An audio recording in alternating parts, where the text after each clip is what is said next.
Grandma!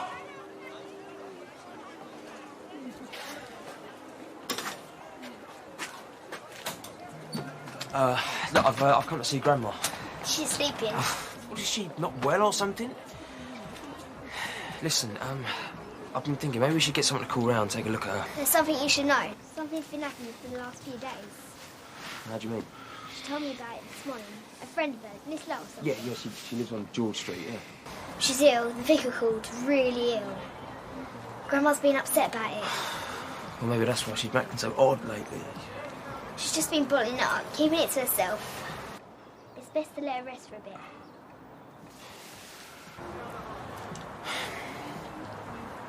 Okay. Right, well, I'll give her a couple of hours and I'll come back later, yeah? I've called round, I've talked to the people who live with her.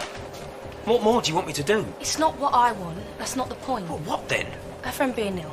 Yeah, of course that's going to upset her. But it doesn't explain for all those other things. Yeah, but I've told you what Dottie said. It's been playing on her mind for ages. Dottie's probably doing exactly the same thing as you. Meaning? Meaning she doesn't want to see things for how they really are either. Oh, so she's lying, is that what you're saying? No. And I am too. I understand how hard it is. Don't think I don't. Some things you just don't want to think about. That's a yes, then. I just think maybe you need to be a bit braver. Well, so now I'm a coward? I see it all the time, Bradley. For every relative who comes into the hospital, tell me anything, just don't tell me the truth. A liar and a coward. Just go round there. That's all I'm asking. Talk to her yourself. What, me? Well, I'll run away from things. You just said so yourself. Don't pick a fight with me on this, please. You are fine when I talk about picking fights.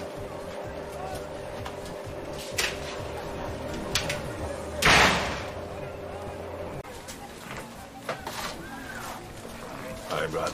Help yourself. No, thanks. Plenty more where that came from, you I'm know. not hungry, you know. Well, I'll tell you what. Take some back for Dot. Grandma? Yeah. Oh, better still. Get yourself down to the chip shop and buy her big fish supper. And I mean big, eh? What, because she's not being looked after, yeah? What? Because we're all neglecting her. Is that what you're trying to say? Bradley. Thanks a lot, Patrick.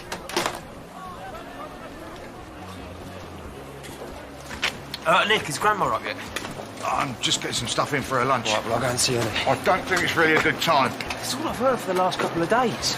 That friend of hers, Yeah, she's ill, Dottie told me. she died. What? I got a phone call from the vicar 10 minutes ago. I just left her and Dottie in the front room praying. It's heartbreaking. Maybe later, yeah.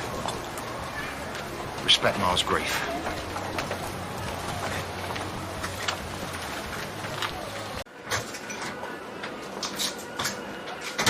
Bradley.